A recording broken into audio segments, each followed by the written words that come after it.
need more teachers. Now we need more bodies because all the students that are online are not getting all the supports that they need. Good morning, everybody. Day two. I'm just checking in really quickly. I'm not going to keep it too long this morning. Walking to school again. It's the perfect opportunity when I'm walking to speak to you because there are so many things to do in a day. So much. Like for the Department of Education, you have to do your health screening before you enter the building. So basically it's a form that you fill out online to say that you have not had any interactions with anybody who has tested positive for COVID, as well as you yourself have not tested positive for COVID in the last 10 days, in order for you to get a green check mark to say that you can enter the building. Then inside the building, they're supposed to be checking your temperature, then you sanitize, then you go into the main office, then you check in, and then you get upstairs, you start prepping yourself, and then it's like check-in time online with administration, and then you got 30 minutes, and then it's straight into the orientation or the lesson, and then back to straight from that to lunch, which is like 45 minutes, and then you're back into meetings again until the end of the day, which for the students, which is 2:20, but for us, we go until 2:40 in the building, and then from the building, we have another 30 minutes until 3:10 of quote-unquote remote prep. So they expect us to do it remotely, but if you're in the building until 2:40, and it takes you about an hour to get home, houseway, you know what I mean? But then the expectation is that, I guess while you're commuting, you're supposed to be getting work done, or once you get home, you take back that time and do something with it. So it's just so much going on in one day. As always, teachers are magicians and miracle workers, and I give thanks to God for the blessing to be able to do a lot of these things. But long story short, so much in a day, so I wanted to just check in really quickly and say what's up. Wish you a fantabulous day, and I will do just as I did yesterday morning. I will check in the afternoon to tell you how the day went. So we have like a similar setup today as we did yesterday. So stay tuned, be blessed, and I'll talk to you soon. Just want to give you some of this Bronx vibe setup. Again, I'm teaching high needs Bronx, South Bronx. I'm teaching in the South Bronx, and I am walking to school this glorious morning. Check out that sunrise. Sun is still rising. Just want to give you a little bit of my morning walk.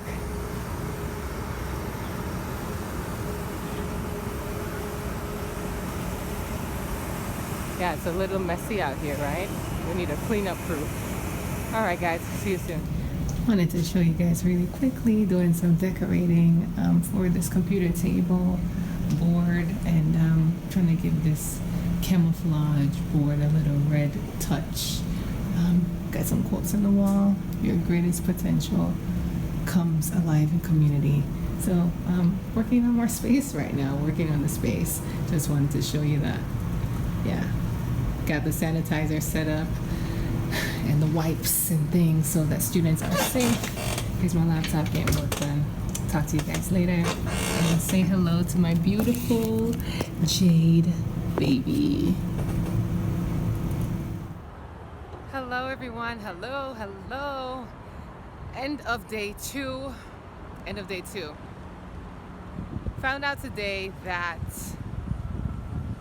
in-person teaching that was scheduled for Monday, September 21st has now been moved to October 1st. So lots of changes are happening as the DOE continues to figure out how to keep students safe. I want to speak on teachers. I'm not quite sure what, if I should say I'm not quite sure if they care too much about the teachers, but the students, right?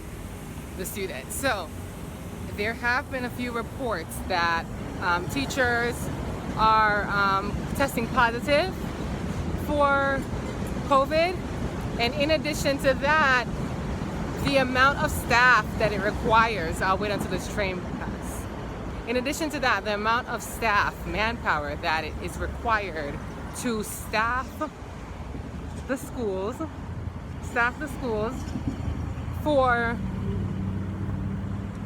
remote learning as well as in-person learning is more than I think the DOE had projected or anticipated. So where there was a hiring freeze, the hiring freeze has now been lifted because they realized that they need more teachers, more manpower than what they thought they had before or needed before. So that being said, hiring freeze lifted, they're hiring more teachers, but guess what? Not that many teachers want to work at a time like this. Not that many teachers want to be forced to, deal with the reality of what is being asked of us. You're being asked to teach students who are in person in front of you, as well as teach students online. Now, there are schools who are putting systems into place to make that a smooth process in regards to support, right? For example, when I say this, I mean, for example, there are schools that are setting it up in a way that, okay, if you are teaching, if you're coming in, like myself, you're coming in to teach students in the building, who are coming in the building, then you will mainly be interacting with the students who are before you in the room, and there will be a supporting teacher to support the students who are online. Some schools are doing it this way, whereas some schools are doing it by periods of, okay, this period you're teaching remote students, next period you're teaching students who are in person, and so on and so forth, right? But the reality is, with all the contents that there are to teach and the number of hours that there are in the day, if students are coming in person, okay, you can't have more than 10 students in a class. Now, where I'm coming from, this last school that I was coming from, I had about 100 and something eighth graders, right? 100 and something eighth graders. And how many classes will you make of 10 kids coming in, right? How many of the kids are staying at home? So when you think about that dynamic, how many science classes do I need to teach in order to cover all my kids? How are my kids at home being supported? Like now I'm gonna have 50 kids on a Zoom. You see what I'm saying? How will I be able to meet all those needs? There are just so many high and impossible expectations happening. And I think they're finally realizing that, as well as a lot of people are quitting because they do not want to put up with this, right? They do not want to, and I don't blame them.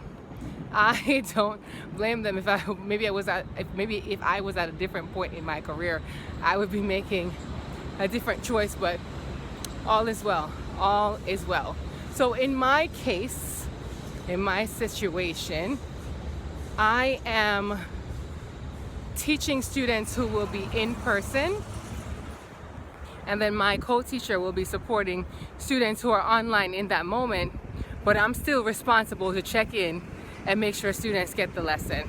I'm still responsible to contact all the parents and make sure everybody is good and figure it out. And figure it out. And what do? Do you teach the students who are online, who did not get to interact with you because they were not an in-person student, and they were being supported by the supporting teacher, who sometimes don't know a lick of the subject that you're teaching, right? Let's say I have a supporting teacher who doesn't know science, and they're supporting my online students with the content, and they don't know science. Because I've had some individuals over the years who were supporting in one way or another, and they didn't know any science. So either they were teaching the kid, either they were adding to the misunderstanding or the misconception, or they were throwing in another one. So what happens when the supporting teacher does not know the contents, and I have not gotten the opportunity to work with that student because they're online, and I'm physically working with the ones in my classroom. And now those students who are remote need assistance. What do? Do I call them up when I get home after 7 p.m., 8 p.m., 9 p.m. in the night to now work out a lesson with them? Where's the sessions that are put in place for that? Where's my prep period? Where's my period that's gonna say, hey, here is a supporting period, so you can now do a second round with those kids that didn't have you physically, or like, you know, giving them direct instruction because they weren't a part of the in-person students. That's what I wonder, the gap that's gonna happen as a result of this social distancing, which I understand and I promote it, I support it. Social distance, yes, right? Social distance, we're in a pandemic. We don't want to cram too many kids in the room, but now we need more teachers. Now we need more bodies, because all the students that are online are not getting all the supports that they need. So that's what's happening.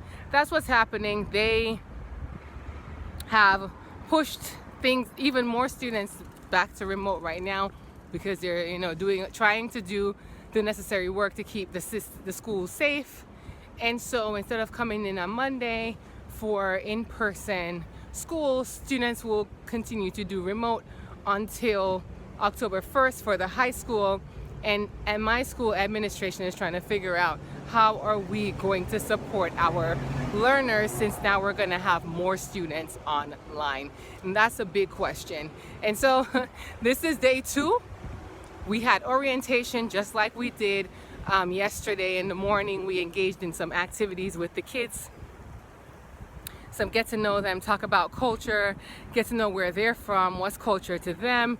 They get to do the identity, share a little bit about themselves, right? It's because we're building community. We're still building community, and we're going to be building community for this school year. Not so much heavy content as yet, but just wholesome, group activities. And so day 2, done, got the news about the delay of in-person schooling, and right now I'm on my way home to unwind and just wrap my head around what is being asked of all of us at this present moment in life, as well as what is being asked of my content in terms of what I'm teaching at this present moment in time. So be blessed, see you soon, and each one, reach one, teach one. Thank you for helping me with this channel's goals. Love and blessings.